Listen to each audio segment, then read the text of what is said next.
It is 1:01. Good afternoon from the 104.5 The Zone Studios. I'm Jackson Williams. In NFL news, the Chargers are releasing edge Joey Bosa. The five-time Pro Bowler was drafted by the Chargers in the 2016 draft and accumulated 72 sacks with the franchise and was the 2016 Defensive Rookie of the Year. He is now free to sign with any team as an unrestricted free agent. The Tennessee Lady Vols continued their SEC tournament run, taking on Vanderbilt this afternoon, and fell to the Commodores, ending their SEC tournament run in the second round. The Lady Vols will wait to find out where they land in the NCAA Women's Tournament when Selection Sunday rolls around on March 16th.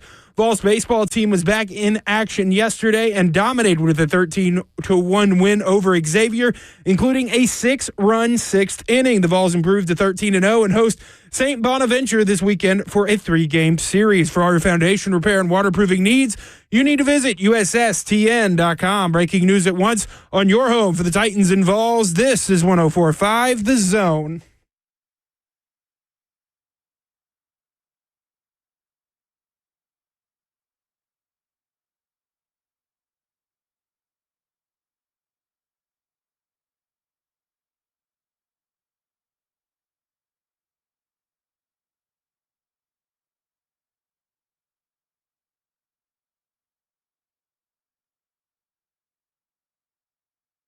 Cover 2 with Blaine Bishop and Zach Lyons here on 104.5 The Zone, powered by All Four Seasons Garage Doors, 615-737-1045. You want to get in on the conversation. Of course, we have the F&M Bank chat on Zone TV, Twitch, Twitter, YouTube, Facebook Live. Have a loaded show for you today. Got Titans Trivia Thursday making a comeback today. We didn't get canceled after week 1. So we got a one. What's the actual time of that segment? Like 1:42? 1:45. 1:45. We'll be doing Titans Trivia Thursday. And then, of course, we also are going to have Nick Suss from the Tennessean to talk about some of the recent exclusive one-on-ones he's had with Chad Brinker, what he's gleaned about the Titans' offseason plans, and all of that. You can, of course, read those articles over at thetennessean.com. But last night, we got some news about potential Titans free agency targets. And I was a little surprised because Sheena Quick is talking about, is following up on a report by Cameron Wolfe of NFL Network that covers the NFL. And Sheena Quick first says Panthers and Titans among teams in mix for safety. Javon Holland, considered maybe one of the top 5 players in free agency, definitely the top safety available in free agency. But though there are more teams, but those are the top 2 per Cameron Wolfe. His market should be upward of $15 million a year, could approach close to $20 million a year. And let's hear from Cameron Wolfe on his spot on the Insiders on NFL Network as well to get more information. Let's start with Javon Holland, who you just mentioned. Javon Holland is expected to reach free agency. The Dolphins do have interest, but from what I understand, he's going to have a very fruitful market. Talking to people in Indy, and even through the last few days, he's expected to eclipse $15 million a year, maybe even close to $20 million a year, and that may be something that's a little rich for the Dolphins' blood. So, we'll keep an eye on how that evolves in the days ahead, but a couple of teams, the Titans, the Panthers, I heard, are in the mix potentially for him.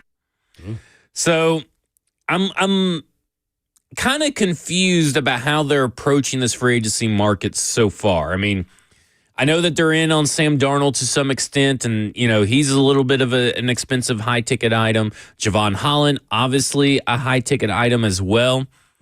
So I'm a little confused because it's also a safety.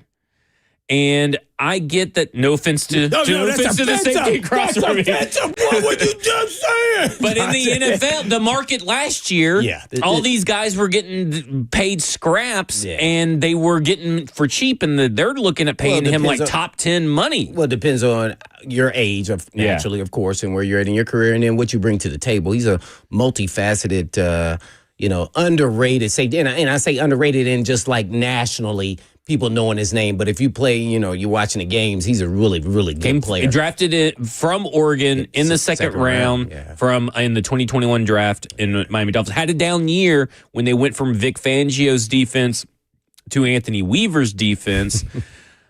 And I look at that. So the reason I'm curious about this move, Blaine, is this obviously puts an emphasis on safety.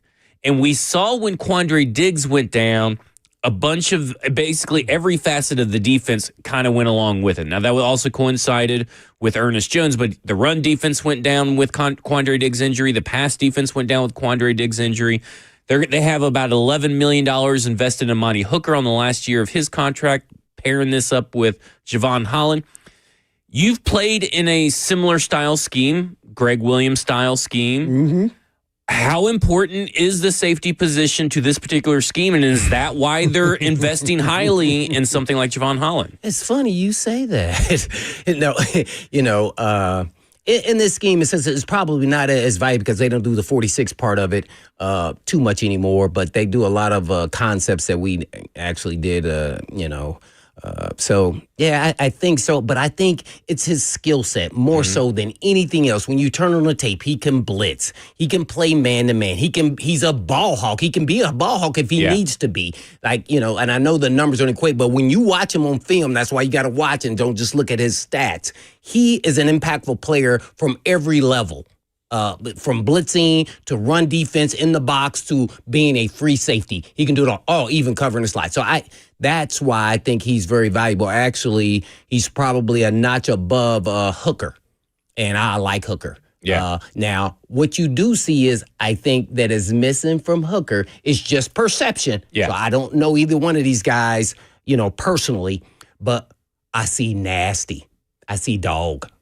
And he ain't taking no crap. That is 100% true. And we know that's what they love. This staff, yes, exactly. They won't, so obviously that's an emphasis that they feel like they need some of that within the defense. And I would agree to that.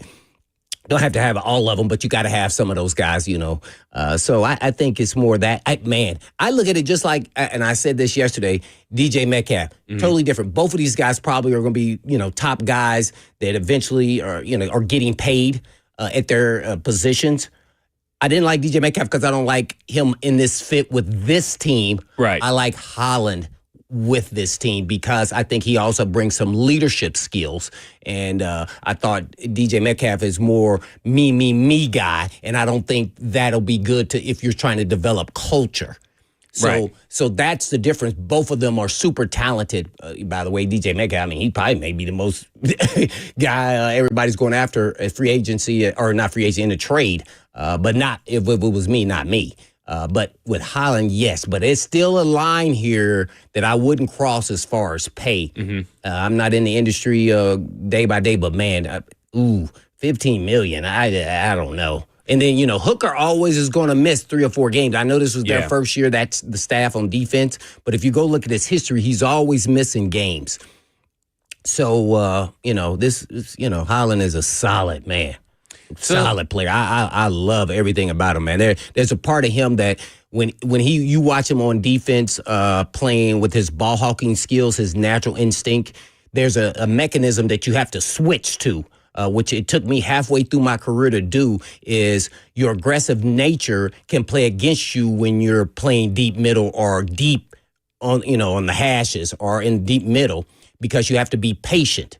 And boy, I would get fake pump right and they throw left and I'm all the way over to the left, already gone. So you have to teach yourself. He has that automatically, so his skill sets are off the charts on any way that anybody wants to use him. Yeah, so, I think he may get out. We might get out price on this one because I think the Panthers, they want to win. It'll be interesting to see what happens here.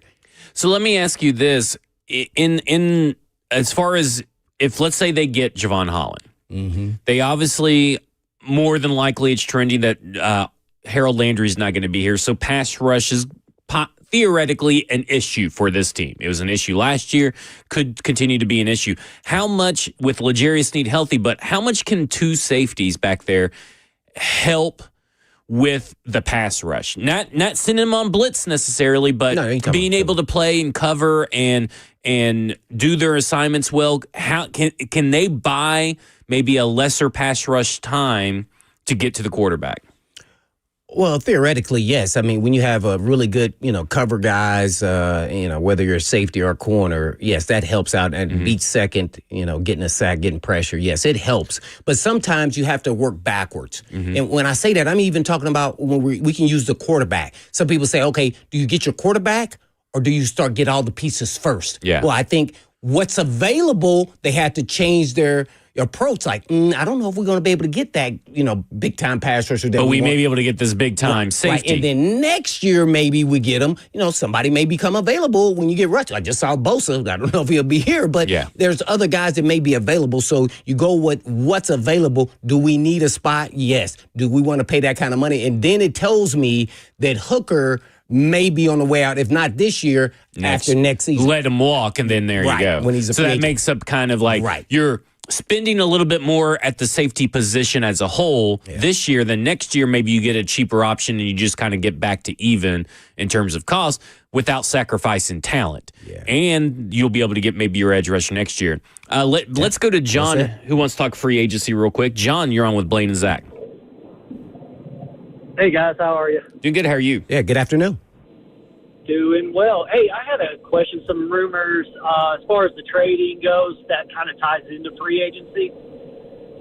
So if we trade with the Giants, I've heard some rumblings on the internet about Thibodeau for Landry. Have you heard that too? Yeah, I don't know how much you can really take that anywhere, but I have heard that as thrown out there in a few rumors and stuff. Yeah, I just thought if we did have Thibodeau, Carter at 3, and then you get a Holland whose speed comes back, where would you rank that defense? Well, I mean, that defense, depending on what stats you looked at, obviously yardage played a lot into the stats of a top 15, but that would theoretically, if you still had Arden Key back there, be a pretty good 3 edge rush rotation. I just am not really too sold on the kind of like the you and DK Metcalf. I'm kind of not sold on Thibodeau and his fit in the locker room. He's got a lot. His head seems to be, from New York Giants fans and media, his head seems to be elsewhere, not on football. Yeah, and that was even when he was coming out. I think the defense will be improved in this day and age. Defense, you want a really good defense. There's really hardly any shutdown defenses anymore, like the Ravens or whatever you want to go back to. But I think it'd be much improved. But we still, at the end of the day, you got to put up points. They have to be able to consistently get to that 28 to 30 point mark almost on a regular basis every game. I'm not saying it all the time, but man, you got to get close to that to help out your defense. So, yeah, you can't, if not halfway through the season, the defense is going to run out of gas because they're playing too many plays. Like, I would get irritated. We playing 100 and then, offense playing 50. Well, they're all leaving on Monday, and we're still in there. We're only halfway done. We're like, where are you going? Oh, we're done watching film. How many plays you got? 46? Y'all got 102. If you keep doing that along the season, that is not a good recipe. Right. Well, when we come back, we'll talk to Nick Suss. He had about 3 or 4 exclusives with Chad Brinker that have been over at the Tennessean.com. We'll talk about roster building, the future, the quarterback position, all that thing. Cover 2 with Blaine Bishop and Zach Lyons here on 105 The Zone.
Cover 2 with Blaine Bishop and Zach Lyons here on 105 The Zone, powered by All Four Seasons Garage Door, 615-737-1045. And we're going to go straight to the phones. We're joined now by Nick Suss of the Tennessean.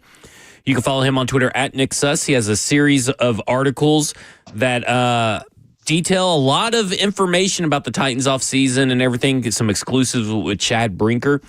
And Nick, just starting off, what do you think it would require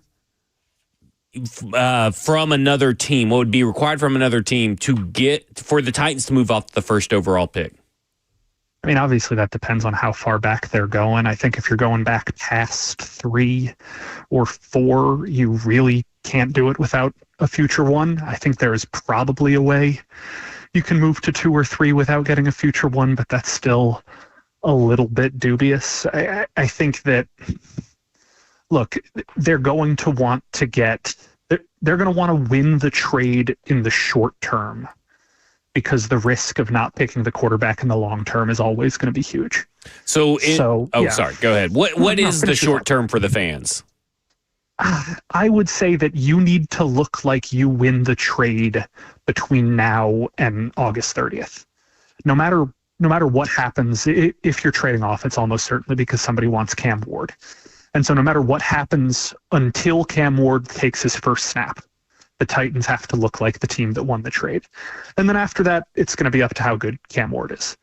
But I find it really, really hard to believe that the Titans would move off of picking a quarterback and then not give themselves any assurances that they can move up and get a quarterback next year, which would mean either having an extra one next year, or if there's a possibility to get 2 2s next year, so you can have that flexibility to trade up if you're sitting at 4 and want to get to 2 or whatever it is, to have that ability next year.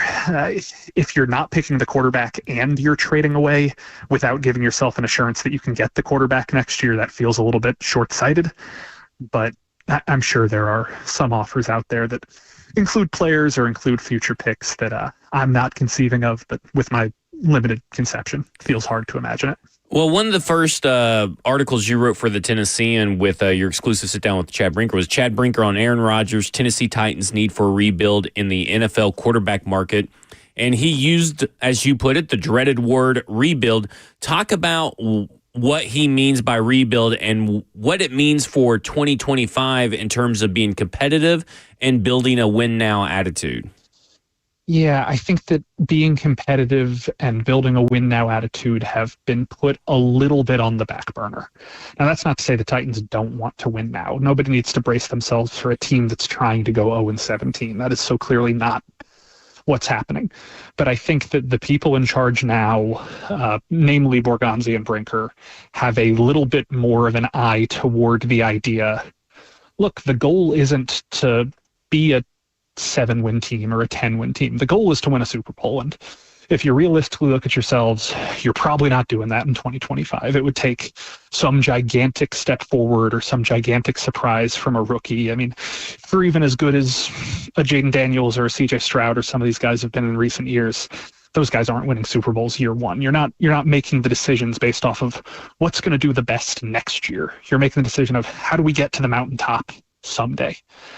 And so I think that when you talk about rebuilding, it's looking at the strength of the roster. It's looking at the weaknesses of the roster. We can go up and down this. I mean, now everybody's looking at the roster heading into free agency.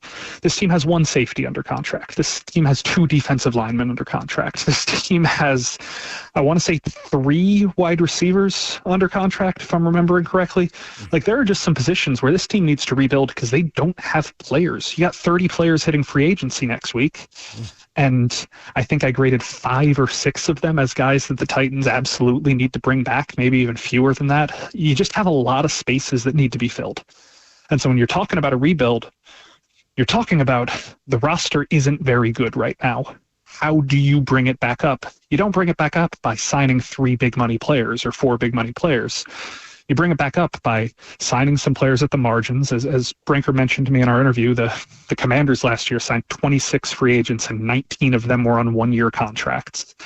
You go out, you get players to field a roster, you give yourself the flexibility to plug in some future players, hit on the draft, try and get better there, but still field a team in the meantime as you are trying to instill the culture that you believe in. We're on the phone with Nick Suss of the Tennessean, going over everything that he's written, about 3 or 4 articles on at thetennessean.com with an exclusive interview with Chad Brinker. Well, Nick, naturally, the draft is coming up at some point in time. And I'm wondering, what do you think their thoughts are on Cam Ward, just personally, just not saying it publicly, and Shedeur Sanders? Do they think they're worthy of being the number 1 overall pick and franchise-changing type players? And do you obviously pass that up even though you have a lot of holes? It's a tricky thing because I think there are two different things going on here between worthy and franchise type player. I don't think that anybody is doubting that Cam Ward and Shedeur Sanders are worthy NFL quarterbacks.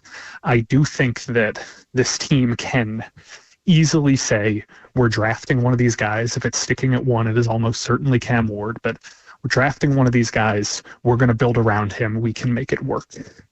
That is totally fine and respectable.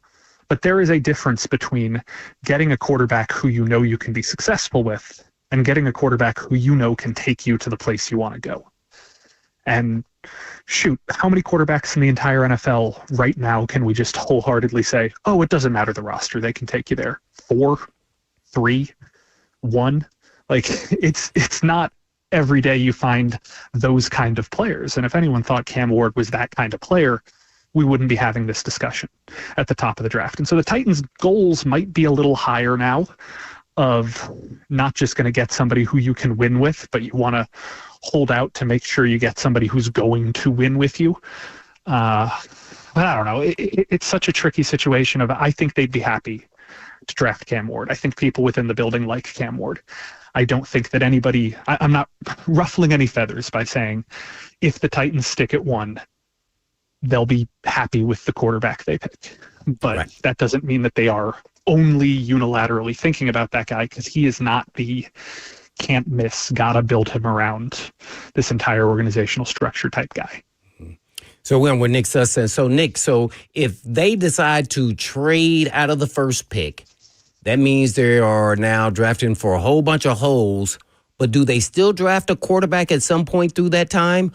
And what is your bold prediction of who then will be the starting quarterback? What veteran player, I'm assuming, or if you have a different view, let us know. Yeah, I have gotten to a point where I'm starting to think, and this is more educated guess than it is, don't read between the lines, this is something I've heard secretly, but like, I'm starting to feel like if it's not Cam Ward, it's not going to be somebody that people are excited about.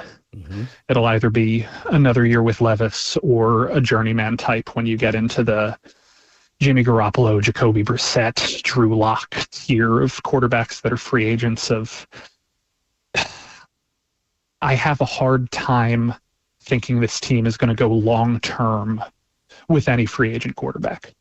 So if Rodgers and Wilson are leaning toward places that they can be more competitive in year 1 and it's tough to get those guys in, and if Kirk Cousins doesn't hit the market, which he may not, let's not say anybody knows the answer quite yet, but if those are things that don't end up being available, that's when you start to think, well, you still got Will Levis. Is a Zach Wilson or Trey Lance going to be any better than Will Levis in year 2 in a system? Is it worth trying to draft Kyle McCord or Will Howard in early day 3 if they're still around to try and see what you get with those guys? It gets complicated. So much of this is going to depend on, is Aaron Rodgers taking your calls? Is Russell Wilson taking your calls? Is Kirk Cousins available? But if it's not Cam Ward, like you're setting up here, I have a hard time thinking it's going to be anything more than Levis and a competition with a veteran. Which means then, let's just use your example, Jacoby Brissett. A lot of people say on the odds that he will be, with the Titans. Let's say that's the example. Eventually, maybe he gets hurt or whatever. Then Will Levis is out there, maybe even starting the season. Maybe he beats him out. How do you think that's going to be looked upon from the fan perspective, even just going into the season? And do the Titans and new brass up top, who's making these picks and decisions, care? Care is, I don't want to put anybody on a pedestal of saying they don't care, but I will say it's probably not the number 1 priority here. Gotcha. like if you are making decisions based off of the incredibly short-term reactiveness of people who are passionate, and like that's not a bad thing. It is not a bad thing at all that people are passionate about the thing they care about. But like when you are the person making decisions about an organization, you have to try and remove the passion from it, especially when you're at the bottom. If you're at the top, if you're the Eagles and you just won the Super Bowl, you can sign Zach Bond to a long-term contract, and you can restructure Saquon, and you can do all the things you need to keep that afloat, because the passion is also just rewarding the people who got you where you wanted to go. But in this situation, as you alluded to, and as Zach alluded to, look, this team needs a right guard and a right tackle and a number 2 wide receiver and at least 1 pass rusher, maybe 2 off the edge, and you need a safety, and you need a second inside linebacker. And that's not even mentioning a third down back who can do some power for you. That's not mentioning a tight end. That's not mentioning some of these swing defensive linemen that can play inside and out. Like, there are a lot of things on this team where the Titans just don't have a starter. So if they kick the can down the road a little bit on quarterback, it's going to be unfortunate. It's going to telegraph what they need to do next offseason. But as I've mentioned before on other radio shows, other podcasts, and as I think Daniel Jeremiah was maybe one of the first to mention on one of his calls, if you look at the teams that have passed on quarterbacks despite having an obvious quarterback need in the last 5 to 10 years, you got teams like Chicago, New England, and Washington that all passed on Levis and then ended up getting Caleb Williams and Drake May and Jaden Daniels the next year. You got a team like Jacksonville that passed on Jordan Love and ended up getting Trevor Lawrence the next year. You got a team like Buffalo that traded out of the pick that ended up being used on Patrick Mahomes and got Josh Allen the next year. It's not as if it is impossible to get a quarterback the year after you're in the position to get one. It's a crapshoot. It is random and difficult, and the Titans could pass on a quarterback this year and get somebody who stinks next year. They could draft a quarterback everybody thinks stinks this year, and he's great. There is no rhyme or reason to quarterback development in this league. It is very tough to track. But, yeah, no doubt. We are with Nick Suss. One more question here, and that is, what would you say is the expectations as far as for Callahan and the team, or is it even a number as far as wins? Is it just how they look for what's expected out of this upcoming year's team, even though the roster is not even set yet? And because, I mean, it could be doomsday. He's obviously on the hottest of hot seats, but I would say with new brass up top, how much is that impacting maybe Callahan and what he wants, and then what direction the organization wants? It's not good radio, but let me say TBD for another couple of weeks until we see how this free agency window shakes out, and until we see what they decide to do with the number 1 pick. I think it's unfair to put expectations on anybody. If they trade out of this pick and fall back to 7 or 8, and they're picking a second-tier prospect and they don't get Sam Darnold, and like it's clear that they just went after kicking the can, I think it's unfair to put expectations on anybody. They are clearly setting the team up for a long-term rebuild. If they go out next week and they sign Sam Darnold and Javon Holland and Patrick McCarry, and you go out and you get 3 or 4 top 25 free agent types, and you're plugging these holes, then yeah, the expectation is get to 6 or 7 wins, prove that there's a trajectory here, and build something. But these are football people. They are smart enough to know which teams have more talent than others. Nick Suss there from Titans beat writer for the Tennessean. Nick, if the nightmare scenario that you laid out a few moments ago of Will Levis starting, or it's Drew Lock or Jacoby Brissett, do we all just need to band together, pay for Brian Callahan's moving trucks? Because there's no way he survives that, right? Like, that is signaling that. And I think that Teron Davenport and Jeremy Fowler wrote this in the thing, that they're in for a rebuild that most coaches do not survive. Yeah, I haven't done the full research on how many coaches have survived a transition like this. It's rare, but it's also not super common for coaches to use the number 1 pick and then survive. Like, I've told people this stat so many times, and it ends up being a little bit mind-blowing, but since the turn of the century, I believe there are 6 players who have been drafted in the top 5 and then ended up winning a Super Bowl with the team that drafted them. The only quarterback on that list is Carson Wentz, who won as a backup. He was hurt. He did not play. You can count Eli, but he was technically drafted by the Chargers if you want to get really pedantic. But Like, when you're picking in the top 5, that doesn't mean, oh gosh, now you got the superstar, let's go win. Like, this is a tricky situation. Teams that are bad, as much parity as there is in the NFL, getting to the promised land has been reserved for like 4 or 5 teams this entire century. It is really hard to claw out of the mud. And I guess that's a passive way of saying whoever the quarterback is, the odds are stacked against this staff just because they inherited a roster that was in disarray. But that's not to say that the coaches can't coach their way out of it. That's what they're paid to do. With Shedeur Sanders, I just saw that Mel Kiper had him ranked higher than Cam Ward, which I'm a little surprised by. But how do you think the Titans view Shedeur Sanders? Because we've heard a lot of things. We've heard some reporting from TD that they had a great meeting at the Combine. We've heard that a lot of teams didn't have good meetings at the Combine. We've heard from Easton that he heard they didn't have good meetings at the Combine. What have you heard about their meeting with Shedeur Sanders? I try not to traffic in rumors and reports. I've heard stuff that validates everything that everybody's saying, both directions. Rumors are rumors. I think that when it comes down to it, I am willing to say I believe the Titans view Cam Ward higher than they view Shedeur Sanders.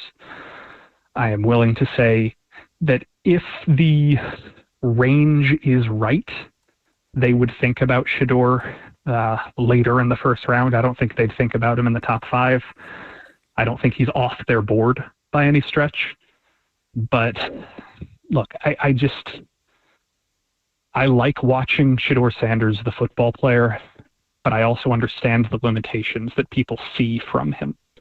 So I don't think that anybody is going to draft a guy based off of a meeting.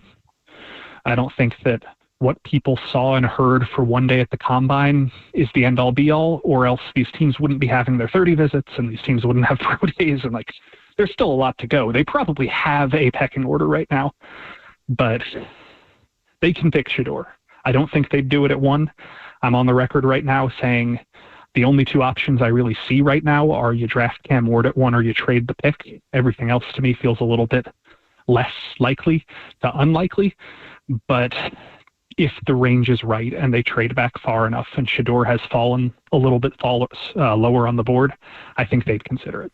The F&M Bank chat on Zone TV over on YouTube is going to really hate them when I ask this question. But what are your thoughts on Sam Darnold for this team? What price do you think that they're out on him on? And do you think that there's real interest in having Sam Darnold be a sort of bridge quarterback? I don't think the interest is super high. Let me rephrase. I think that there is interest. I don't necessarily think it's going to match up with what the Darnold camp is looking for. I don't know if it's a monetary value so much as it is a contract length situation. I don't think the Titans are in position to wanting to be giving out 3, 4, 5-year deals for a quarterback. And I know you can structure it where a 4-year deal is really a 2-year deal with an out and all this stuff, but just with what teams will be willing to give, if the Titans have to make concessions that limit the ability to get out of the contract or that kind of tie them down for longer than 2 seasons on this, I think that's what's going to make it difficult. And again, some of that is educated guessing, some of that's reporting, whatever you want to call it, but it becomes somewhat difficult to see the Titans, who have spent the entire offseason talking about being disciplined and being selective and not just grasping at the shiny object because it's the shiny object and wanting to be a draft and develop team and all of these things. It becomes really difficult to foresee a team that's talking like that, ignoring their own philosophy at the most important position on the field.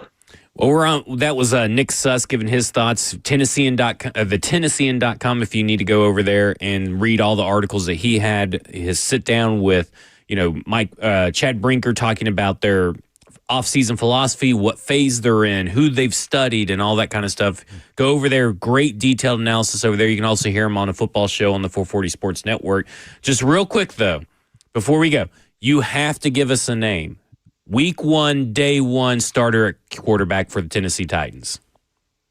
Odds would point toward Cam Ward if I have to pick a name. There you go. You just made the chat happy. After the Sam Darnold question, you made the chat happy. We appreciate it, Nick. Yep, anytime, y'all. Awesome, thanks. When we come back, we'll have our Titans Trivia Thursday. I got a question lined up for you guys to answer, and then we'll talk more about the Tennessee Titans offseason plans. This is Cover 2 with Blaine Bishop and Zach Lyons here at 105 The Zone.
Hey, folks, you know I've been talking about Tennessee Orthopedic Alliance for years because they're the leading experts in sports medicine and performance and the team physicians for the NFL, college, and high school athletics across Tennessee.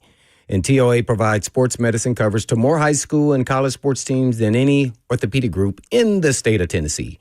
They have 29 locations throughout the state and over 100 physicians throughout Middle and East Tennessee to take care of all your musculoskeletal needs. And TOA has 11 urgent care locations with walk-in availability 7 days a week. They offer direct access to sports medicine and performance, physical therapy and nutrition, personalized rehabilitation plans to enhance mobility, reduce pain, and improve overall physical function for patients recovering from injuries or surgeries. And TOA also offers sports performance training, a specialized program designed to enhance athletic performance and provide tailored training solutions for athletes at all levels. So please check out the services at TOA.com. Yes, that's TOA.com.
Cover 2 with Blaine Bishop and Zach Lyons here on 105 The Zone, powered by All Four Seasons Garage Doors, 615-737-1045. It's a Titans Trivia Thursday. And so today's trivia question. This for the fans. Okay, today's trivia question with free agency looming. I want to see who's been paying attention to Titans free agency over the years. In 2022, who were the first 2 off the street from another team free agents the Tennessee Titans signed in the 2022 season? Who were the first 2? 615-737-1045. Let's figure out who knows their Titans free agents. Yeah. He's going to tweet that out too? No? Or is we're not? That's not he that's put not a thumbs tweetable? up. He put a thumbs up. I was making sure. I can't see sometimes. Okay. So while we wait for some phone calls, wait for some answers on that. Blaine, what were your big takeaways? Because it's interesting. I want to go to this quote down here from that Jeremy Fowler and Teron Davenport article, because I think it's really interesting. You know, Callahan does have support in the building. He's well respected there. This is what this says. Callahan is well respected there and has kept his staff largely intact, but he's a second-year coach coming off a 3-win season while Borgonzi gets a fresh start. Such uneven timelines can work, but don't always work. Tennessee's strategy over the next 2 months, including at the quarterback position, will show whether it is all in to help Callahan now or embarking on a rebuild that is typically difficult for coaches to survive.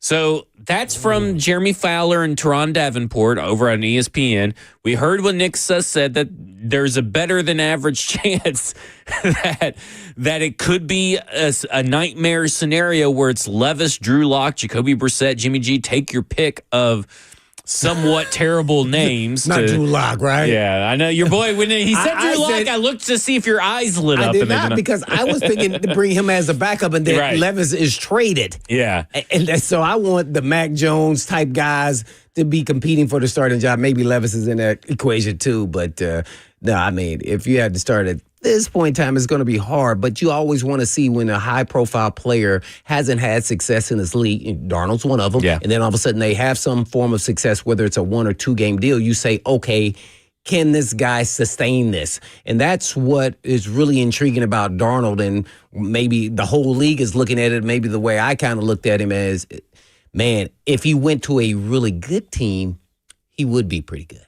But if he goes to a team that's not very good, how good will he be? And that's the question I think that a lot of people can't answer over his career thus far, besides that, when he was on a good team and a good play caller, he did fairly well. And I'm also hearing stuff about Darnold that he was just like golf, in that they had to tell him and get him up to the line and tell him to change the plays just like they did with golf. I heard that as well. I heard that as well. I go, that is a huge red flag for me. Maybe that, because I've been struggling with the Sam Darnold. Why is Baker Mayfield given the benefit of the doubt, but not Sam Darnold? And maybe that is one of the things that we're not privy to that could be. Right. I don't think that's a fair assessment, but for 1 year. The assessment of Baker Mayfield was he did 3 years of starting success, and then his last year, or whatever year was, the fifth year, he didn't do well because he had a shoulder injury. He had proved that he was a starting quarterback and can do it with the Cleveland Browns. Yeah. Think about the history there at quarterback. I'd like to have seen him do it with the New York Jets, because everything has proven that he couldn't have. Right. Well, granted, unfair circumstances. So it's not apples to apples with Darnold to Baker Mayfield, except for he's a guy. But my overall point, because I want to save this discussion for tomorrow. My overall point is I have found it peculiar that the market is cold on Sam Darnold. That Sam Darnold, even though he showed out really well the same year over at the Carolina Panthers, he still had to go be a backup somewhere else. Like, maybe that is one of the reasons why, because, that's not a reason that we're necessarily privy to on a regular basis, what's going on in the pre-huddle. Just nothing concrete. But let's get back to my original question. Mm-hmm. The timeline. Nightmare scenario happens. All this stuff. Is Brian Callahan's job, just as simple as we could put it, really just tied to the quarterback situation? Like, if they don't even get a Justin Fields or Aaron Rodgers or a Kirk Cousins, like if they don't even get that guy, and they for whatever reason don't draft Cam Ward because they don't love him, I mean, what do you do? Like, this is why, again, I go back to should have fired everybody. If you're going to fire one, fire them all. Man, that's always the owner's call. So maybe she felt like that, hey, let's see what we can do and see with better circumstances with as far as the team, can we do better and maybe even the quarterback. And also, by the way, Levis, as much as we could talk about how bad he played last year, he also can improve. Too. He can, I guess. I'm not putting a whole bunch of stock in there, but we have to not forget he's still a young player. He's only his second year in the league. So, let's see if we did this to Malik Willis. Let's go back. After year 2, he was way worse than Will Levis.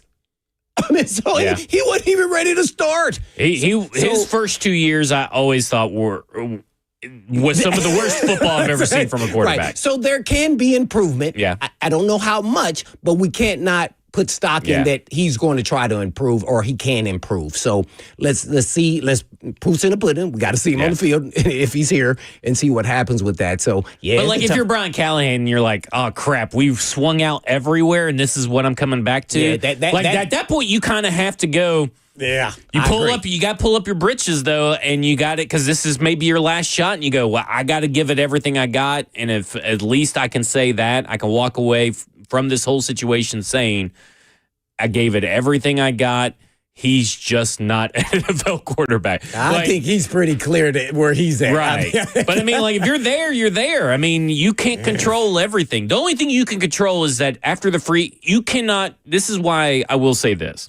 I heard Buck say that he thinks the trade doesn't get done until April, if there is a trade. I think that it's going to happen in March, but it's going to have to happen after free agency. I know there are some uncredible, I guess it's less than credible rumors out there that they're speaking and meeting and talking this weekend, which I'm sure they are. But in the hopes of getting a deal done, I doubt it because both the Giants and the Tennessee Titans are both well served to see how the free agency market plays out.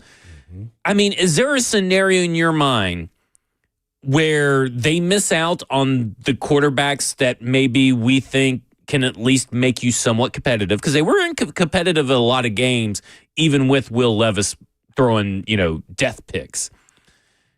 Is there a scenario where they have a Drew Lock, but then they go ahead and trade the number 1 overall pick? Like, is that a realistic, smart scenario to you? Because that doesn't sound very smart to me. Face. I know how my face feels. Like puzzled, like this is just. That doesn't sound right? Yeah, it's got to be a certain level of free agent or Ward/Sanders and bust. It doesn't maybe have to be Ward or Sanders at 1. If you trade back to 2, maybe you get one of the two. But like you can't roll with Will Levis and Jackson Dart or Will Levis and Kyle McCord. And we like Kyle McCord, but like you can't have 2 young quarterbacks. Right? I'm with you. Here's what the scenario I think I would be if I'm the GM, and this is really telling you everything about what they think of Callahan. They signed Justin Fields, and he goes, "Well, I like him, Callahan." Yeah. But he doesn't fit with like what we like to do. This guy's a multifaceted type athlete at quarterback. He's not hey, I'm going to read my reads and go through progressive, boom, boom, boom. He's not that guy. Well, but no, he's the best we could get. Yeah. Go talk to Mike McCoy and try to figure it out. right? That's what I think's going to happen. We got a brain trust here. You got Bill Callahan, Mike McCoy, Nick Colts, Bo Hardigree, and yourself. Freaking figure it out, right? Because your job's on the line. You have to. But, man, I couldn't imagine going Justin Fields and even Will Levis without even entertaining the idea of Cam Ward, I guess, at that point. That'd be tough to pill to swallow. Before we go to break, Phil, you got a question about or you got an answer for Trivia. me? You there? Yeah, I'm here. Yes, sir. Oh, was it that lineman, the offensive lineman from the L.A. Rams and Arden Keith? It was not. I'm sorry. It was not. Wrong free agency class. One of those was 2023, and I think one of those was 2019, if I'm not mistaken. But you were close. You're kind of close on there. He's in the ballpark. He was getting in the ballpark. When we come back, we'll answer more of your calls on Titans Trivia Thursday, and we'll talk more about the Tennessee Titans. This is Cover 2 with Blaine Bishop and Zach Lyons here on 105 The Zone.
It is 2:02. Good afternoon from the 104.5 The Zone Studios. I'm Jackson Williams. In NFL news, the Chargers are releasing edge rusher Joey Bosa. The five-time Pro Bowler was drafted by the Chargers in 2016 and accumulated 72 sacks with the franchise and was the 2016 Defensive Rookie of the Year. He is now free to sign with any team as an unrestricted free agent. The Tennessee Lady Vols continued their SEC tournament run, taking on Vanderbilt this afternoon, falling 84-76 to the Commodores, ending their SEC tournament run in the second round. The Lady Vols will wait to find out where they land in the NCAA tournament when Selection Sunday rolls around on March 16th. The Vols baseball team was back on the diamond yesterday and dominated with a 13-1 win over Xavier, including a 6-run sixth inning. The Vols improved to 13-0 and host St. Bonaventure this weekend for a 3-game series. For all your foundation repair and waterproofing needs, you need to visit USSTN.com. Breaking news at once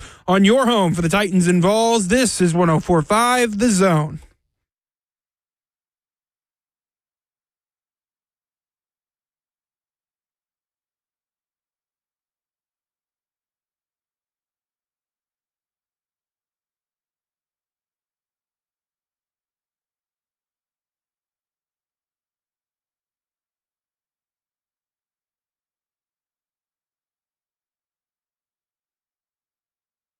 Hour 2 of Cover 2 with Blaine Bishop and Zach Lyons here on 105 The Zone, powered by all Four Seasons Garage Stores, 615-737-1045. Who were the two first free agent signings that hadn't played for the Tennessee Titans straight off the street in the 2022 free agency class? That's what we're asking.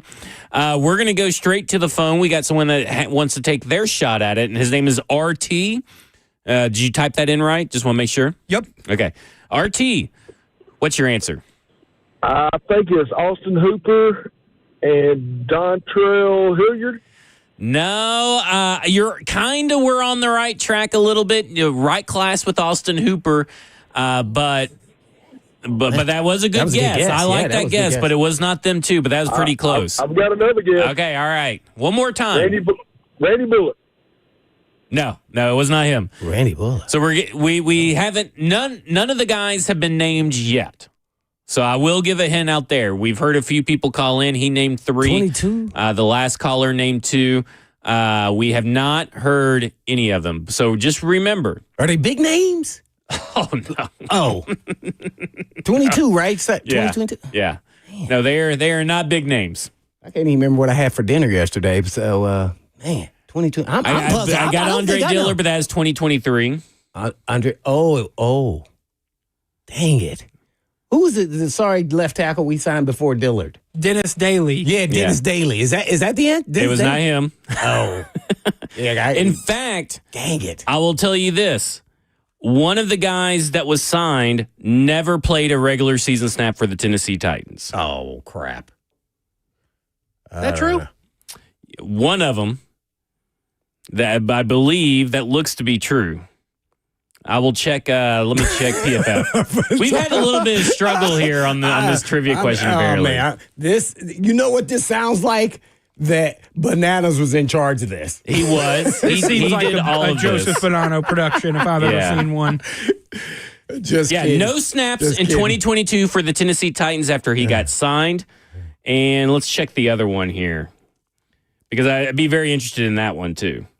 Oh, the other one, they got 5 snaps out of these two free agent signings total. Oh, no wonder I have no idea who they are. In 2022. 5 total snaps. And the 5 snaps came from the other player. So one had 0, one had 5, and it was strictly special teams.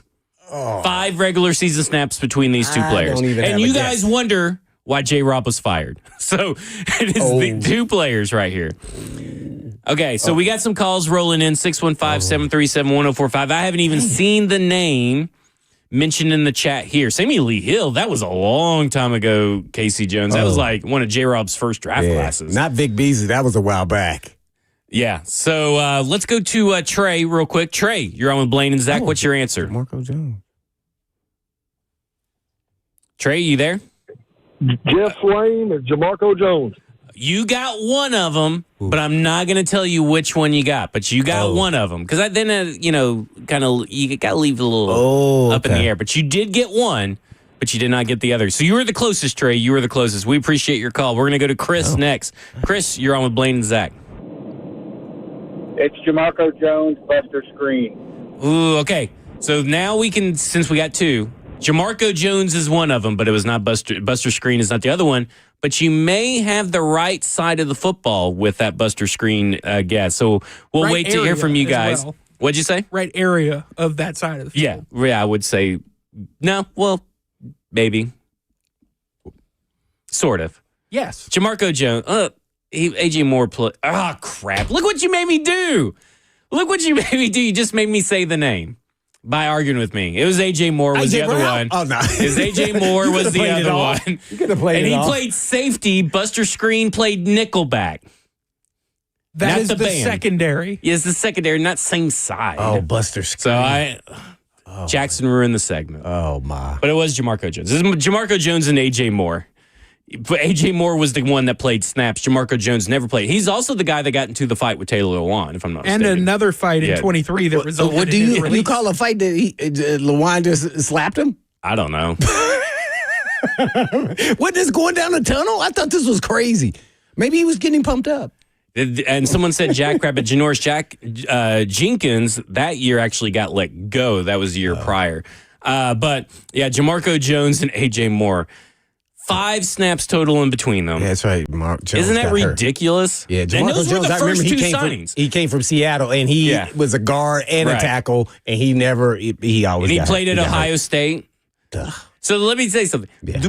When free agency opens up, you want, if you're a fan of a team, you want at least, it doesn't have to be the biggest names and the biggest splashes, but you at least want to be excited about it, right? Yeah. Their first 2 signings were Jamarco Jones and AJ Moore. Think about that. And people will still defend John Robinson as a good GM. I just cannot imagine. Austin But he does Hooper. have a winning percentages. Well, yeah. he wasn't out there playing I football. know, that's what I say today. Yeah. What the heck are you talking about? The Austin Hooper experience was fun. It was all right. I mean, it was slightly better than the Jeff Swaim experience, which, my God, that lasted forever. Man, unbelievable. I remember because I was writing at that point for Broadway Sports, and I was writing for them, and I'm just like, I got to write about Jamarco Jones and AJ Moore. Like, do I even need to put these contract numbers out there, when I was doing it? Because these guys aren't going to be on the team. And then, of course, what happens with fans, and I'm sure you guys have experienced this on the radio, but they talk themselves into even the worst free agent signings by some point in the season. Oh. But, I was just like, my God, that's what you're going to start it with? Well, that's the problem, that they are Titans legends. That's what Buck would say. That's what I was Yeah, that's thinking. what Buck would say. I'm like, what? That's what we talking about. They wouldn't even, they will never be Titans legends, man. Yeah. Stop this madness. Oh, my gosh. Okay.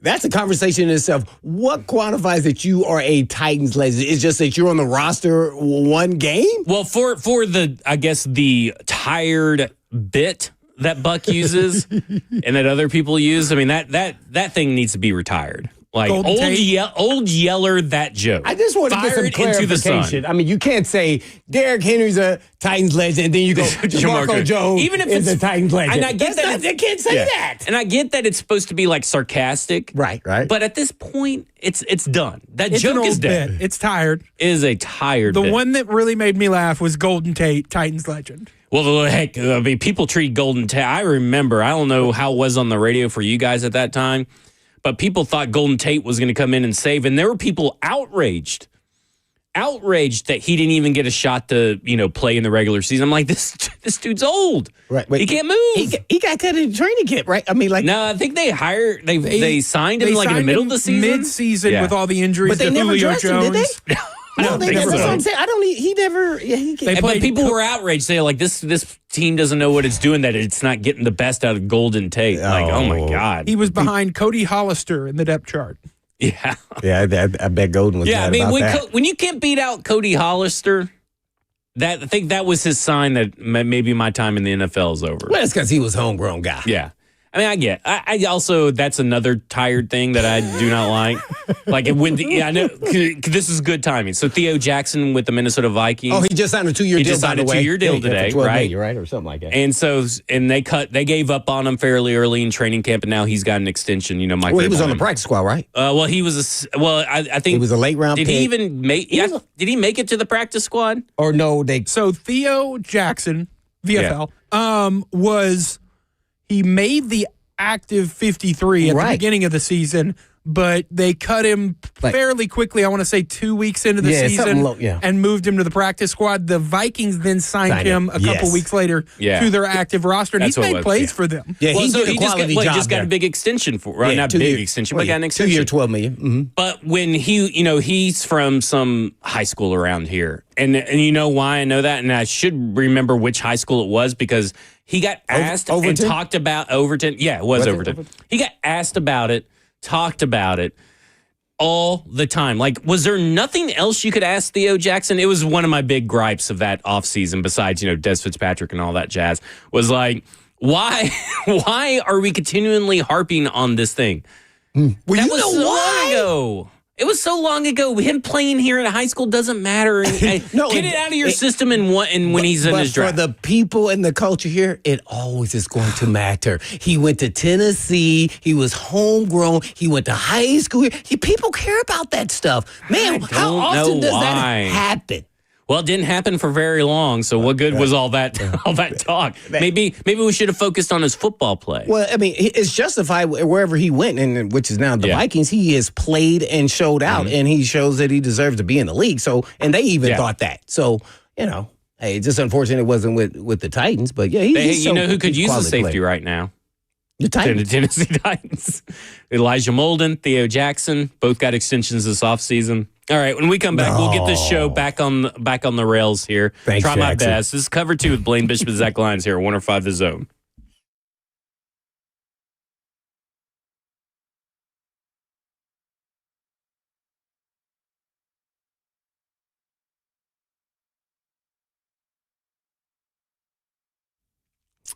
Did you know Eurofix has a very different business philosophy?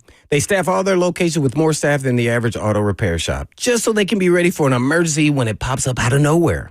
Have you ever noticed how hard it is to get a right now appointment for a vehicle repair? Some dealers can be more than 2 weeks out just to get a freaking appointment, but not Eurofix. Eurofix has been offering quality repairs that beat the dealer without the dealer pricing since 1999. Plus a 3-year nationwide warranty and the staff to fix your car right now. So if you're tired of waiting forever to get your car into the shop, then call Eurofix. Owner Aaron Stokes says we will never be too busy for our customers. We're here to take their pain away, and we mean right now. So Eurofix repairs all European cars, and Eurofix says yes to speedy repair when others can't or won't. Family owned for 26 years. And all you have to do is just give them a call at 844-EUROFIX. That's right, 844-EUROFIX, or you can visit them online at myeurofix.com. That's myeurofix.com. But guess what? I was telling Blaine, sent ya.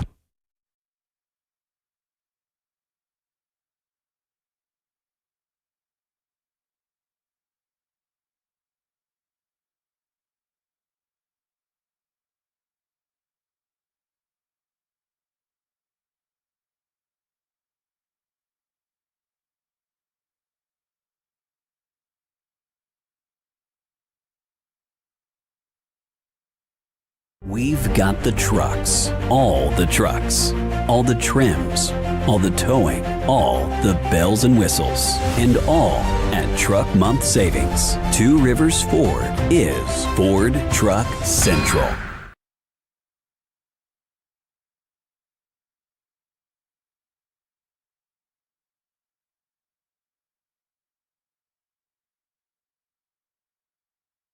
Do you know you're overpaying for your health and wellness products?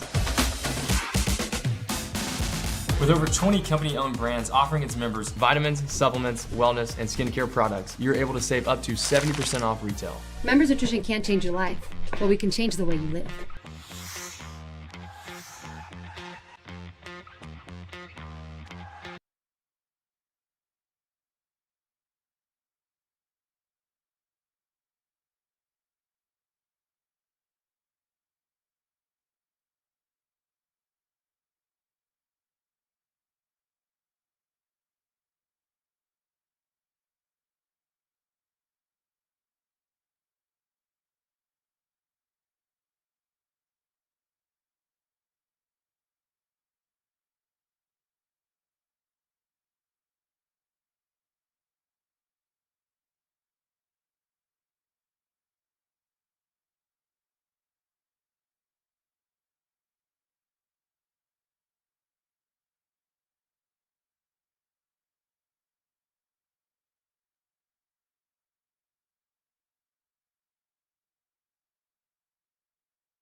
Cover 2 with Blaine Bishop and Zach Lyons here on 105 The Zone, powered by all Four Seasons Garage Doors. 615-737-1045. You want to get in on the conversation. And we have some NFL breaking news.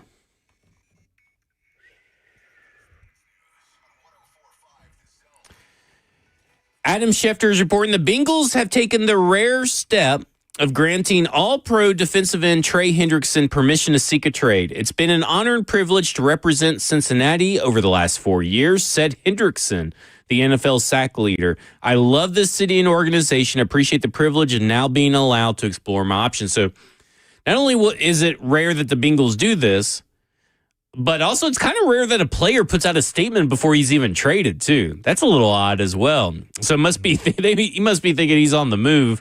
We're going to find a robust market for his services, as he should. And I can't remember if it's on this show, Blaine, or if it's on Football and Other F Words. Mm-hmm. But I proposed a trade that would benefit everybody. Harold Landry for Trey Hendrickson straight up. And here's why, obviously maybe you could do a pick swap or something like give them your 5th, give them, and you get back a 6th or something like that. But I look at it and I go, Harold Landry's under contract for 2 more years at a similar price of what Trey Hendrickson was for the Cincinnati Bengals. So they get him for 2 more years, Landry. We get Hendrickson and we give him an extension, and he works for this team and he's better than Landry. But we'll give him the extension the Bengals are not wanting to give him. I just thought it was a win-win. I really just kind of, proposed it in jest, but if it actually happens, I'm definitely claiming that I predicted it. Yeah. I'm a big Hendrickson fan, and this is just kind of typical Bengals. Like, what are we doing here? This guy is a really good player. You can pay him. They have the cap and the cash to do it. They must going to keep Higgins and Chase. I don't know what's going on here. Like, oh man, this one here. If I was the Titans, I liked him when he was a free agent. I still like him. I liked him even when the Titans played him, and him and Big Jeff, for whatever reason, got into it. I think when Jeff did something and he was on the sideline and he was talking smack. This guy is tough, rugged, and he understands how to rush the passer. So, man, I still believe he has a couple years. I can't see why he doesn't fit him in the new scheme of Golden that they've hired there as the DC. Well, I think he plays a 4-3, so he should fit that. And they just had Sam Hubbard retire on them. Man, yeah, so it should be, that's one is, good players, regardless. Maybe they think he's going to be an issue that they don't think they can give him an extension because he wants too much. I'm trying to come up with a reason when a really good player. Well, we know that they're a relatively cheap organization. Yes. But you're at the point now where you're being cheap at the detriment of your franchise. Yes. Because now what you're telling players that you draft, that you sign in free agency, man, you're probably not going to get a second contract with us, even if you're one of the best defenders in the NFL. Look how they treated T. Higgins. Now, they may give him an extension, but, man, they really are making him jump through hoops to even get to the extension, right? At some point, the negotiators on behalf of the Cincinnati Bengals got to get their heads out of their butt. I mean, like, even T. Higgins ditched his agent, and it was David Muggaletta. And so, like, he got rid of one of the toughest agents to negotiate with, and you still haven't been able to get it done. Yeah, well, now him and Jamar Chase have the same agent. I know. And I think that's a little bit of a conflict to me. If I was a player, I know the guy's really good, but I'm like, well, dang, man, how is this working when you're having conversation with them? You can go from talking about me, then talking about Chase. I mean, and listen, to me, I've looked at their numbers, I've looked at the cash, I've looked at the cap. They can afford to pay everybody. They just don't want to. They just don't want to. And in my mind, I've been reading Ron Wolf's book that he wrote back in 2000 or whatever. And former Packers GM, all that stuff. And the reason I've been reading is because he's a mentor to Brinker and Bergonzi and all those guys. And I've been reading, he's like, we're not going to quibble with free agents and players that have proven to us that they're one of the best over a couple $1 million. Back then, it's probably like a couple 100,000 or something is what he said. And it feels like that's what they're doing. They quibble over the smallest things, smallest degrees of money that means a lot to success. I mean, you just had one of the worst defenses in the league, and you blamed Lou And whoever the DC, he's no longer there. Yeah, he's no longer there. Anarama. Why can I not pronounce it? No, that's right. Can you pronounce it, Jackson? No. You didn't even ask because you knew I could. Could you do it? No, Okay. no, I don't even know his name. I just know. Okay, so anyway, he got fired Anarama. because guys got injured, and all of a sudden now the defense is horrible. Oh, I cannot believe I'm blanking on this. This you is know like, what's going to happen? Hendrickson is end up going to be with the Chargers. Watch. He's a hardball type guy. Yeah. Hard nosed, tough, and he can play. It's not that hard. They lost Mack and Bosa. And I get that this is a deep defensive line class and a deep edge class, but you only have so many picks. And maybe you get a pick, that can maybe mitigate this, but you have a proven all-pro commodity. After a year where your defense sucked, I would have chosen Trey. You don't have to choose, but I would have chosen Trey Hendrickson over T. Higgins. You don't have to choose, but if that's if that's their excuse. I can't believe we're talking about the Bengals. I'm all hyped up right now about the Bengals. I just hate to see when good players like this, that makes sense anywhere. Maybe they say, okay, he still has value. We're not going to give him what he wants. He wants Anarumo. I was on the right path. Anarumo. I just abandoned. Okay, Anarumo. Yeah, he's nobody really now at this point. Where he got Colts. another job. He got with Colts, right? So he is somebody because we'll be talking about him twice a year. No, but, well, he's a DC? Yeah. Oh, good. Great. We play him twice a year. I don't think it's very good. But, if I'm the Titans, he is definitely on my list. Yeah. Immediately. I would have called his agent right now. Okay, so the caller earlier today who wanted just to talk about, not that necessarily they wanted it, but Kayvon Thibodeau and Harold Landry involved in whatever. Swap trade.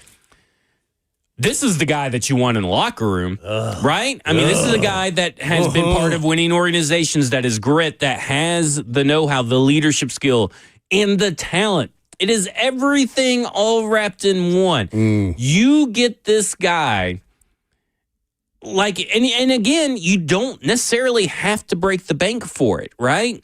I mean, you give them Harold Landry, who's a couple of years younger than Trey Hendrickson. What would you give up for him? I think, look, you have two fourth-round picks.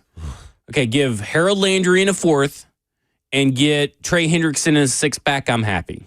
I can work with that. Can't you work with that? Yes. I hope. Do you think the Bengals will work for that? Or is that too much in favor to the Titans?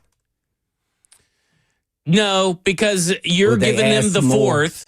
Would they want 3 or up?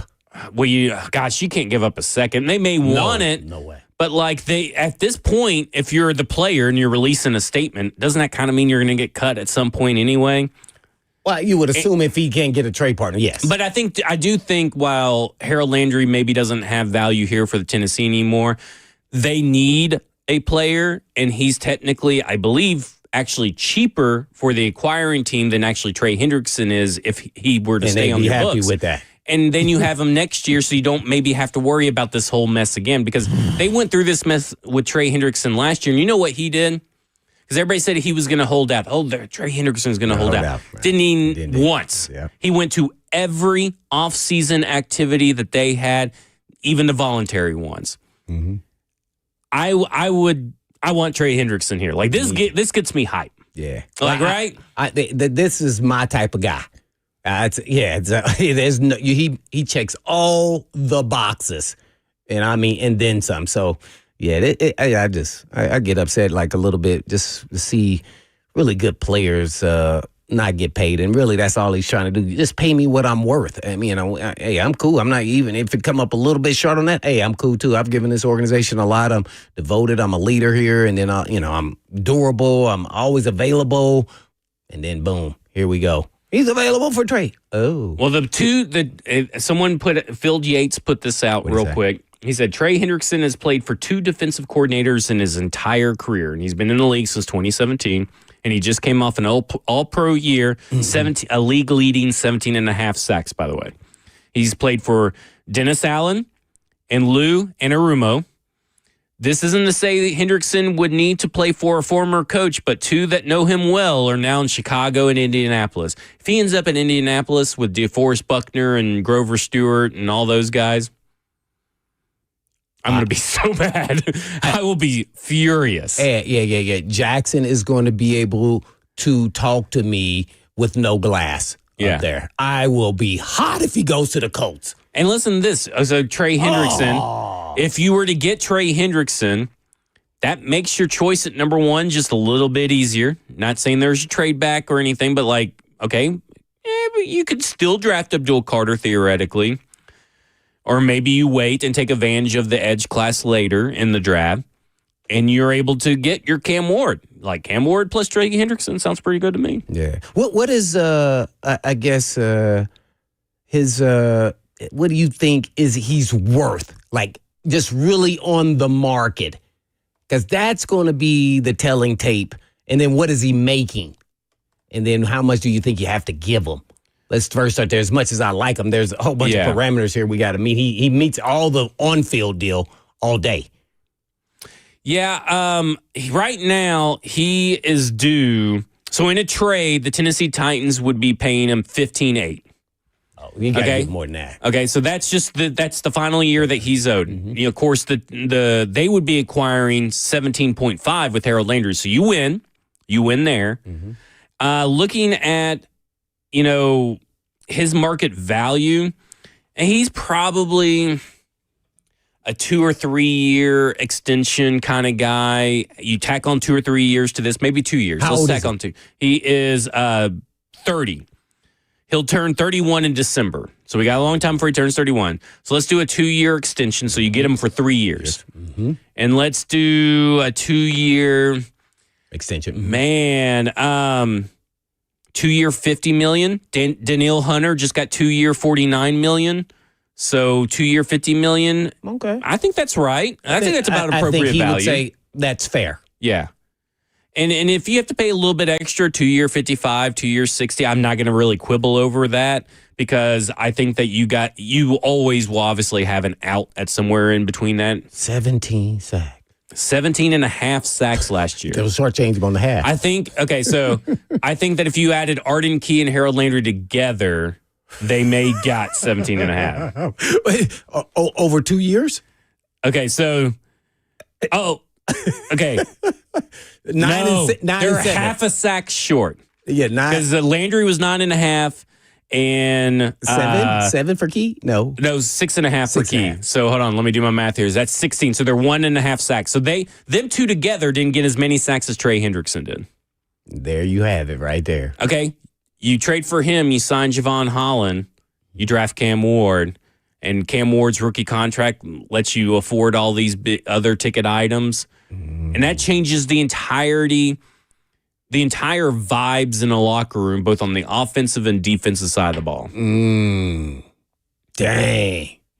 Wow, I liked how you did that because as much as you need a lot of players, you kind of, we're starting from scratch. Well, why not let's just stick and stay now that we've got some pieces. Yeah. Not all the pieces. I mean, we didn't acquire a lot of pieces either. But we can manage through this with these type of players, and plus there'll be some other, pieces too, just good starters and, not big names and big money. But, that sounds appealing. It's hard to not get excited about. Let's go to Luke, who wants to talk about Trey Hendrickson here. Luke, you're on with Blaine and Zach. Great pass rush skills. Wow. Hey, guys. Thanks for taking my call. So just a couple questions because I would love to have Trey Hendrickson here. I mean, could you imagine him, Big Jeff, and Sweat?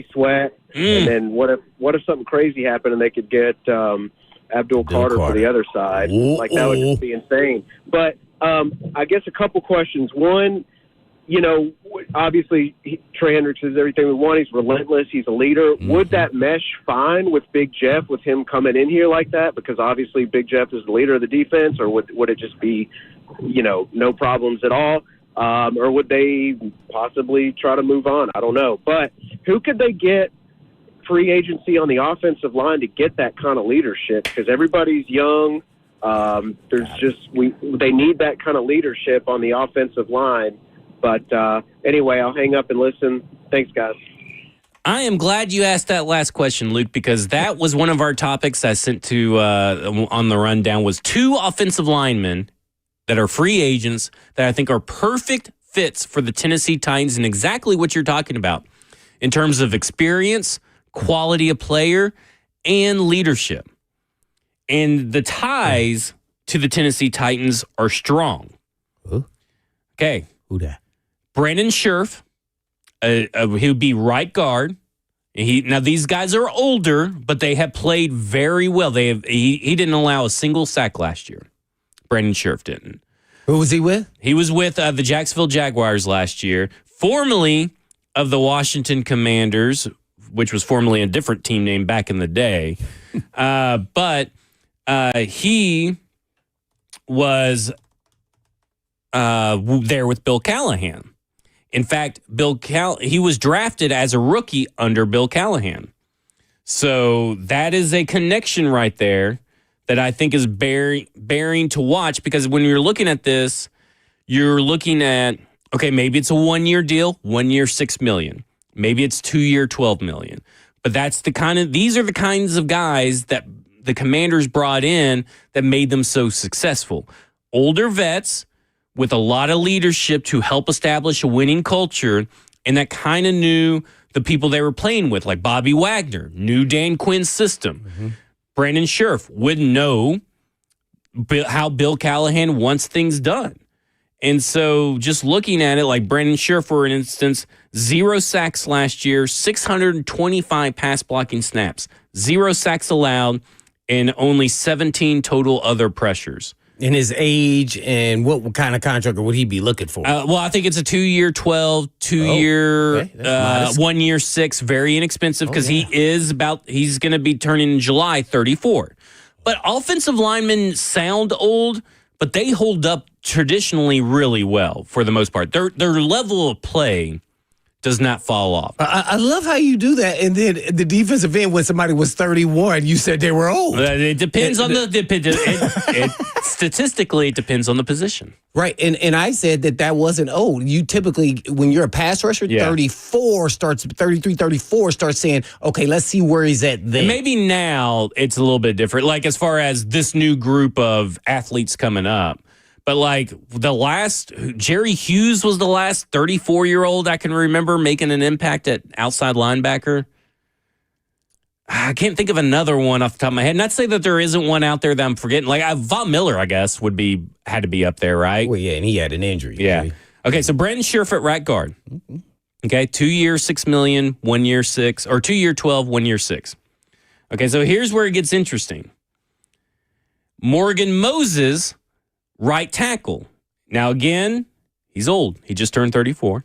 So he's just at the same age of Brandon Scherf. He started at the Washington Commanders in 2014, Scherf in 2015.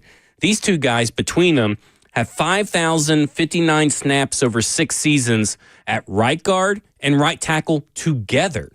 So they have a built-in chemistry. They both know Bill Callahan, and Morgan Moses, you could probably get on a 1 year, $3 million contract. So right guard, right tackle, solved short term, which is exactly what you need, for roughly $9 million in year 1. I don't know. Like I look at like Morgan Moses, 2 sacks allowed last year, 16 total pressures. How much better would this team have been? How much better could Will Levis have been if they had 2 sacks on the right side of the offensive line instead of 24 or whatever it was last year? I mean, it's some outrageous number. So what would you give Mose? 1 year, 2.5, 1 year, $3 million. That low with that kind of number? Yeah, because he is old. I know. But that's what the market. That's what the market. Look, if you want to go, I'm not again. No. When you're under $10 million, I'm not there to really worry about it. Okay, gotcha. You know, if you're talking about a 2 year, $20 million, that's a little bit different. Like, but Tutu Atwell just got like $10 million fully guaranteed, and I think he's poop. I don't think he's that good at all. I'm going to say that. Yeah, but that seemed a little fully high. Guaranteed $10 million. And Cooper Kupp's over there thinking like, why am I too expensive? I need to go talk to his agent and make him on my side. Yeah, so we're looking at one, and again, because Johnny goes, OMG, Zach, these dudes have 2 years left in the tank. Yeah, that's why you sign them to 1 or 2 year deals and get the last 2 years out of the tank out of them. Yeah. And what you do is you also cover yourself. At worst case scenario, if you even bring a young guy in or you draft them and they're not quite better than them, guess what? You got insurance policies behind them and you didn't pay a lot of money for them. And when they do play, they will be good because they know how to play this game. So it's just a matter of how healthy can they stay, or can they fight off that young guy from taking their spot? Yeah, and it looks like Morgan I Moses like your thought process. played. He started, I think, every game for the New York Jets. This is why I don't like PFF's website. They don't have starts as a stat. I mean, like how many games it was. I have to go down here and manually do it. But like I look at it and I go, this hits all the criteria of what the Tennessee Titans are wanting to do. It hits what we want to see done in the locker room. Me and you talking about veteran leadership. Again, these aren't long-term solutions, but you're not going to be able to find long-term solutions at every position. So what you got to find are 1 or 2 year stopgaps at some of these positions. And when you have, they've played, let's see, 1, 2, 3, 4, 5, 6, 7 seasons each with Bill Callahan. They've played 6 seasons next to each other. So they have a built-in chemistry. Yeah. They know this system. You know, I'm big with that chemistry, especially with O-line. And right, because how many times do we have to say, we got 8 weeks before this line gels? Now you got 2 guys that are familiar with each other, that know their tendencies. Morgan Moses played 14 games last year for the New York Jets.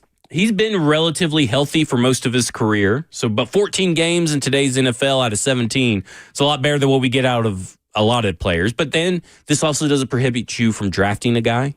You don't get me all excited. Okay, sorry. What did those guys get paid last year? So Morgan Moses.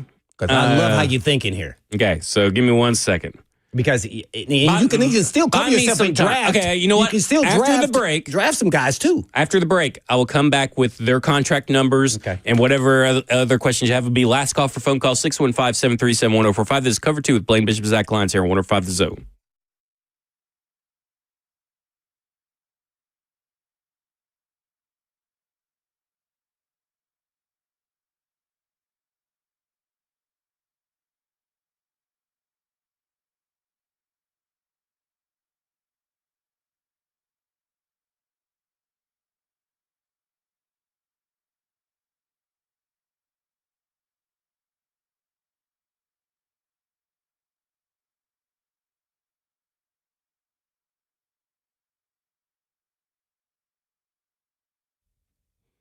Struggling with joint pain, suffering from a recent injury, looking to recover faster after surgery?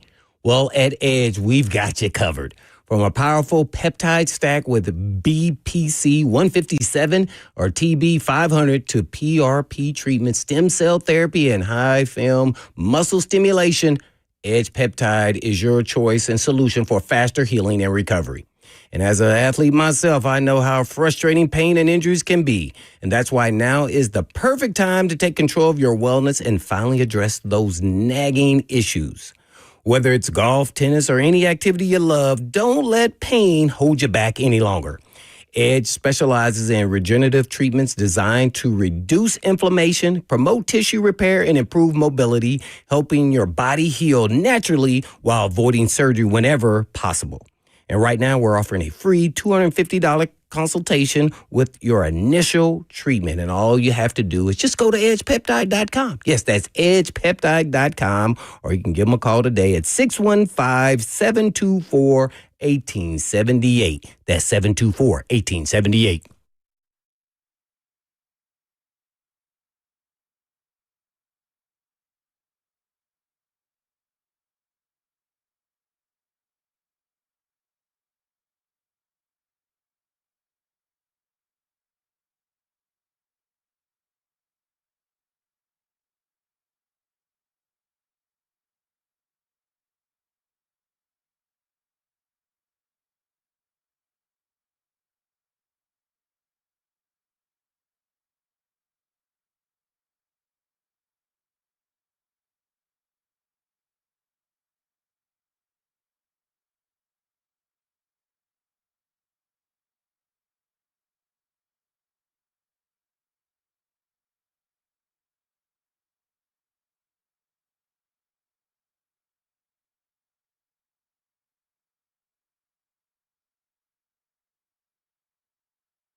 Cover 2 with Blaine Bishop and Zach Lyons here on 105 The Zone, powered by all Four Seasons garage doors. We're just over here solving the Tennessee Titans on a Thursday afternoon. GM Zach over there. Yeah, 615-737-1045. Like I said, last call for phone calls. Where you shake your head for, Jackson? So on the F&M Bank chat on Zone TV, Twitch, Twitter, YouTube, Facebook Live, Ryan says, Zach, see what you can do if we don't waste that money on Sam Darnold.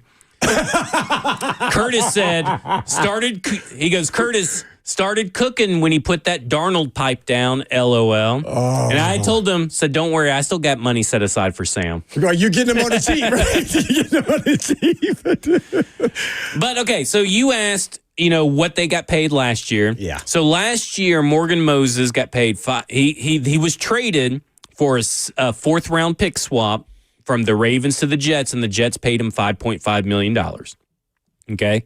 So anywhere, Spotrac has him as a market value of $2 million. So anywhere from $2 million to $5.5 million is where you should probably put it. If you want to round that up to $6 million, I'm good with it.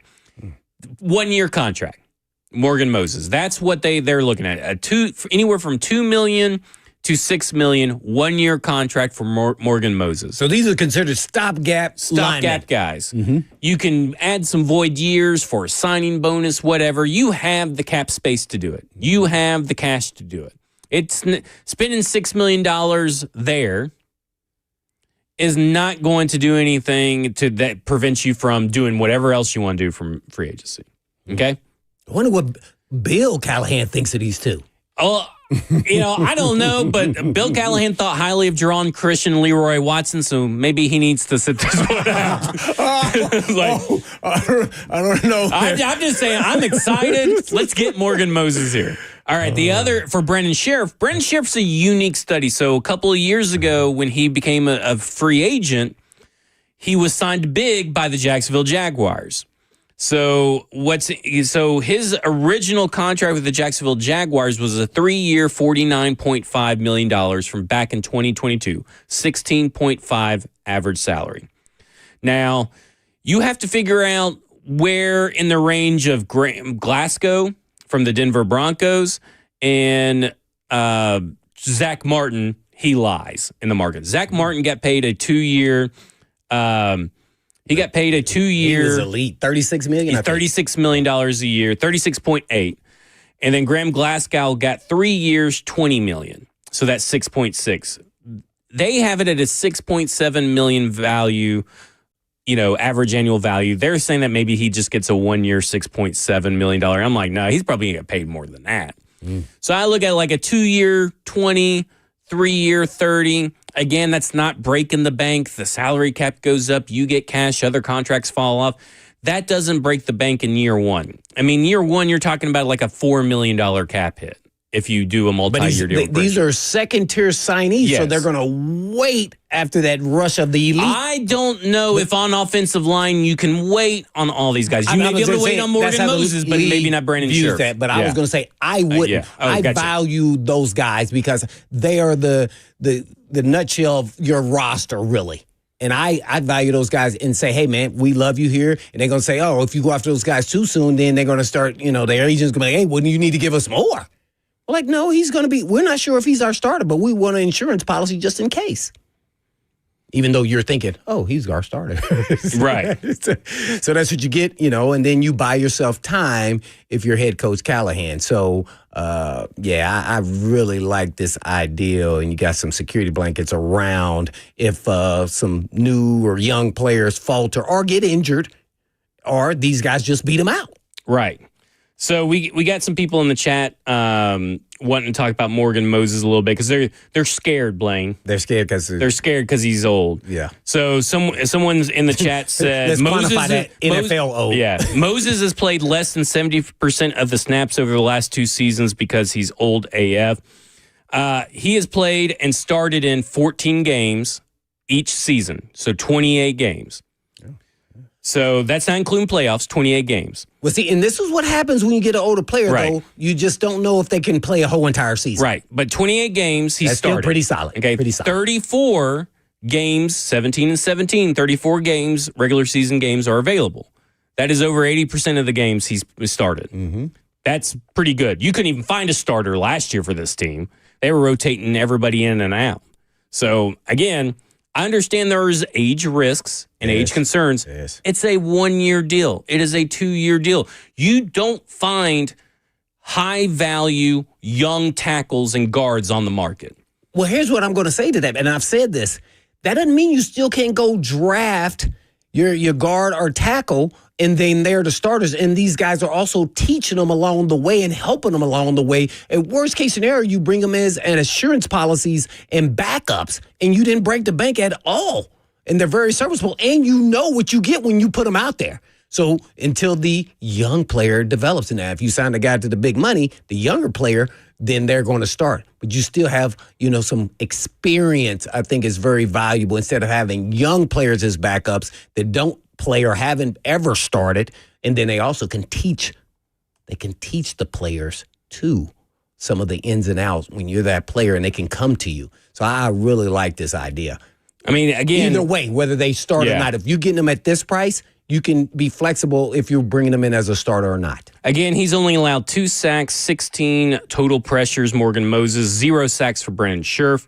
Again, a guy that played 723 snaps last year, Morgan Moses. I mean, I don't see why, if we're being thrifty. See, this is the thing. Me and you, we're being thrifty and smart with the money. Mm-hmm. Signing these 2 guys does not preclude you from drafting younger guys, getting younger on the offensive line. It does not break the bank. It provides leadership. It provides veteran presence. It provides experience. It provides everything you're looking for. Policy. Production. Yeah. Yes. It provides production. 2 sacks from 2 players over the course of a season is pretty dang good. Like, don't overthink this. No, that's really good. What I'm saying? Consider if it's you, the Titans, and former offensive line. It's pretty dang good. That's great. Let's go to Donnie to close this out. Donnie, you're on with Blaine and Zach. Yes, I would propose it that, you know what, I like this idea, so why can't you propose it to the GM? Well, maybe he's listening, Donnie. I don't know. At least get them thinking down this line, because the part I like about this scenario is you have continuity with 2 guys that know each other. Yep. That's what you don't have with our offensive line. As you said, we were patchworking the offensive line the whole year last year. I'm with you, Donnie. That's Donnie. a recipe for disaster. I don't care who's at quarterback. Hey, listen, everybody write your congressman. Let's get this going. Let's make sure the Tennessee Titans get Morgan Moses and Brendan Scherf here. Okay, that'll do it for us. Cover 2, Blaine Bishop, Zach Lyons here on 105 The Zone. 3HL's up next. And in the meantime. And in between time. Peace.